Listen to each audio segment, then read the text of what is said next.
Cambodian Prime Minister Hun Sen with another 5-year term after Sunday's election, but the outcome does not sit well with some of the others in the country.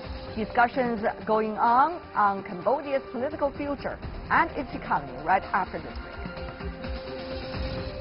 Welcome back. You're still watching World Insight. I'm Tian Wei. The program comes to you Monday to Friday on CGTN. Now let's move on to Cambodia's political future. The ruling Cambodian People's Party has won the majority vote in Sunday's general election, according to the country's National Election Committee. That will allow Prime Minister Hun Sen to remain in office for another 5-year term. Mr. Hun Sen has been in power for the past 33 years. While 20 different political parties fielded the candidates in the race, the ruling CPP was awarded nearly 78% of the total vote tally, earning them all of the 125 parliamentary seats. The official results are set to be released in mid-August, a few weeks from now. The outcome of the election was never in doubt. Only the scale of the victory by the Cambodian People's Party and Hun Sen and the size of the voter turnout. With the main opposition party, the Cambodia National Rescue Party, ordered disbanded by the Supreme Court late last year. And despite 19 smaller parties running, the CPP is set for a landslide win. The election committee put voter turnout at 82%, surprisingly high given the CNRP's absence and boycott call. The voting went well. The people were happy to vote because there was good safety and security, no intimidation and no significant or remarkable issues which affected the election. Cambodia has enjoyed strong economic growth over the past 2 decades. But the government needs to make sure the benefits are more evenly spread, improve education, boost skills and productivity, and entrenched poverty remains a serious concern. Though the incoming government might not face much pressure from the opposition in the National Assembly, there will be no dimming of expectations from Cambodia's people for continued improvement to their lives.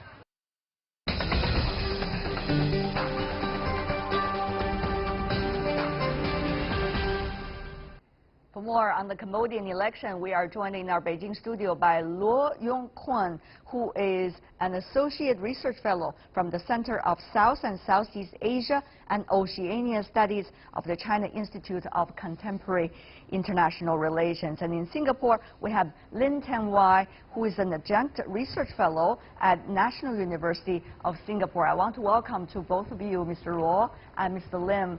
May I start with you, Mr. Luo, about the election result, the turnout, 80%. That is really quite something.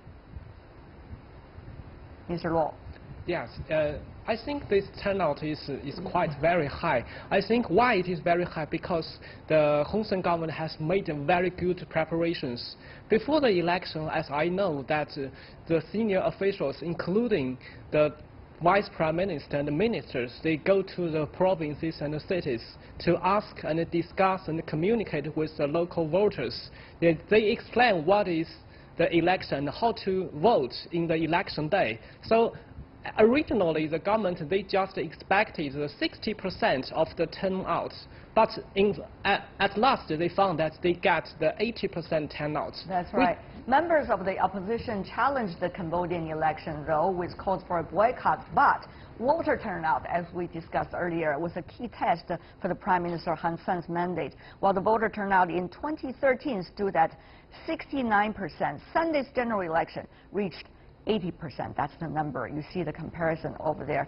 And therefore, Mr. Lim, despite the opposition parties, candidates, their hard work, despite some of the different voices coming from the rest of the international community, it seems that Mr. Hun Sen and his party are doing extremely well. This time the turnout really says something, 80%.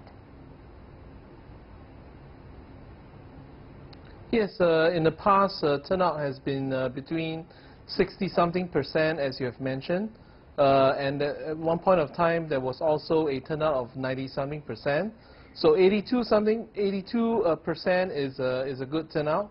And as you have mentioned, despite the call by the opposition to boycott the election, it appears the turnout is good. And one reason is because Prime Minister Hun Sen's government has made very strong statements telling the people to come out to vote as a part of their duty, and also to not heed the opposition party's call to boycott the polls.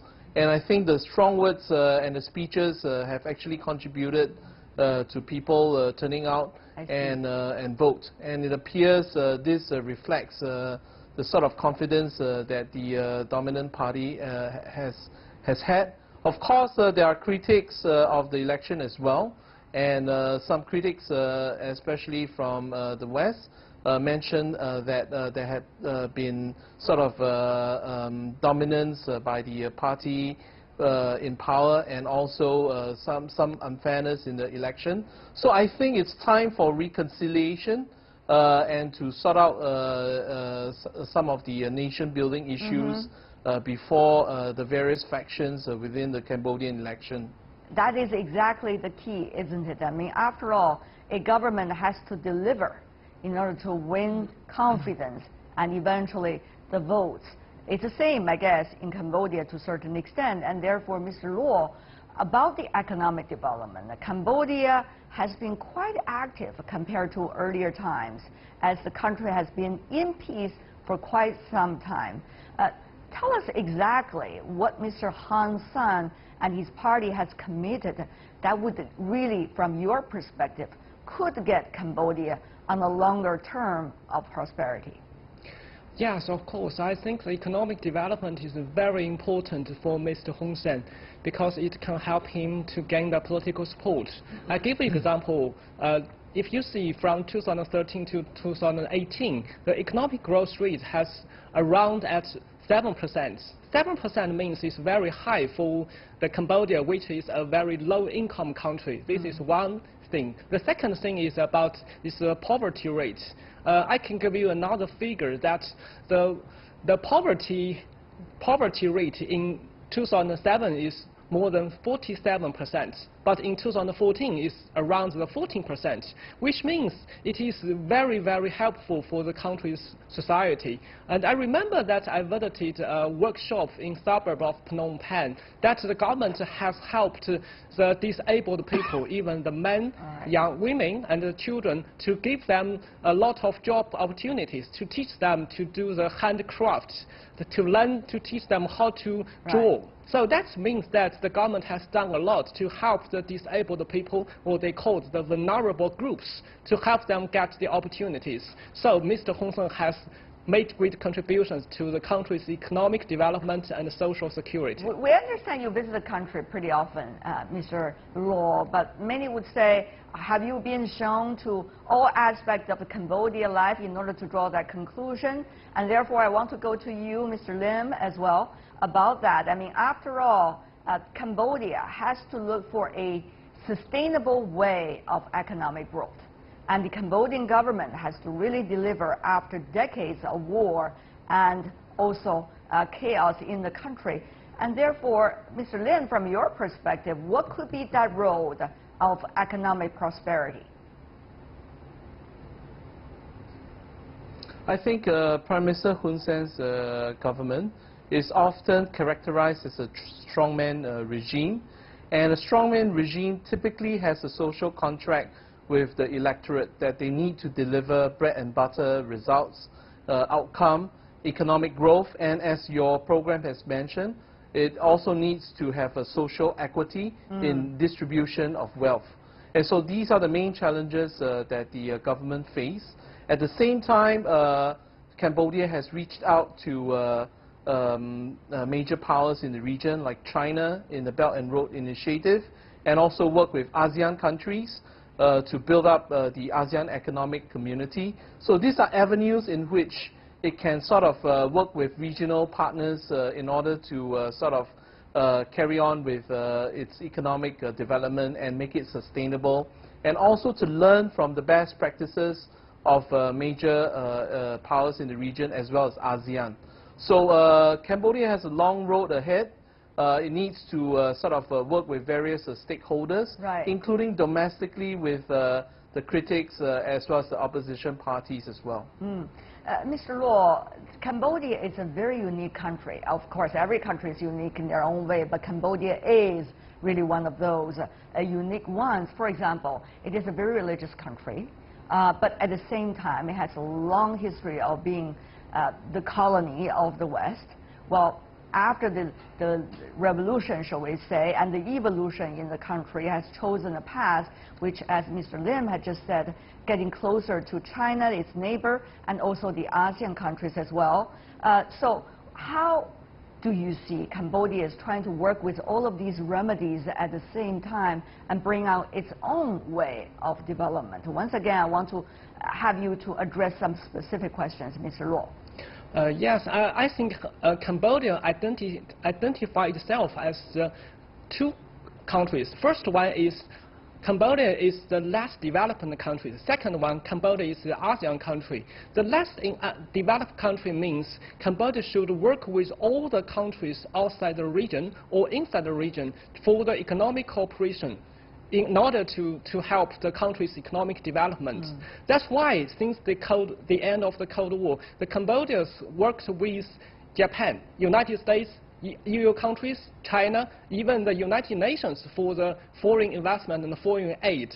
Secondly, is Cambodia attaches great importance to the ASEAN countries because Cambodia is in Southeast Asia, and Cambodia has very special relations with Vietnam, with Laos. So if you look at the foreign investments flow into the Cambodia, apart from the big countries like China and Japan and the United States, the ASEAN countries has a very big resources of the foreign investments. So I can say Cambodia in the future, it wants to cooperate with all the countries, including US and Japan, even though these countries, they say that the election is illegal, but they will try to cooperate with these countries. So in my opinion, in the future, the door is open, and it depends on the Western countries how to have the relations with Cambodia. Cambodia wants to cooperate with them, but without any political preconditions. I see. Mr. Lim, that is an interesting question, isn't it? You see, not only Cambodia, but also countries like Myanmar, the development of that and their own agenda do not necessarily have been agreed upon by so-called the traditional West, and therefore there are some very different discussions and ways of doing things these countries have chosen so far.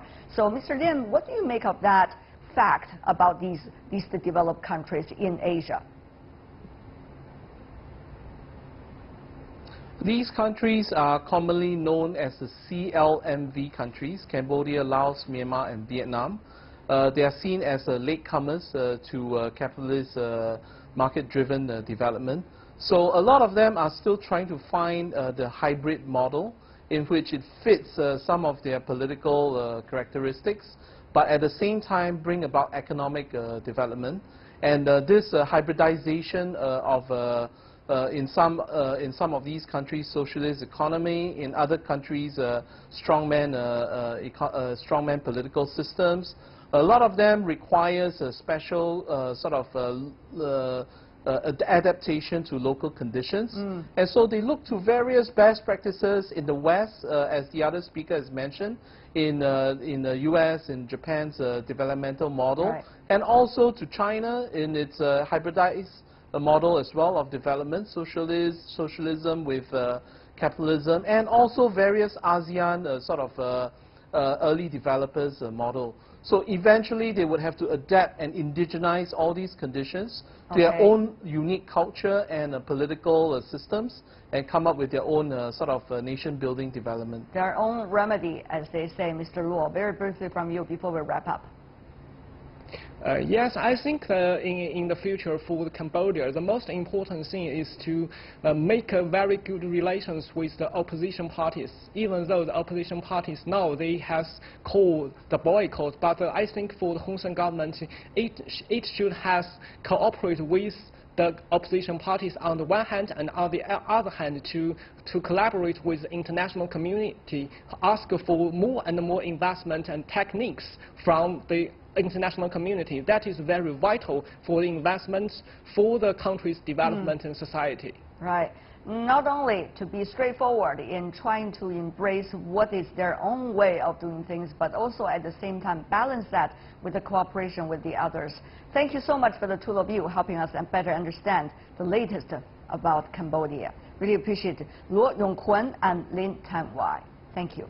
That is all the time we have for today. If you'd like to see more, try to find us World Insight, CGTN into your search engine, or check out our YouTube channel. Follow us on Twitter, Facebook, and Sina Weibo. From me, Tian Wei, and everyone on the World Insight team, thanks for watching. Tune in again next time for insights across China and around the world. Good night.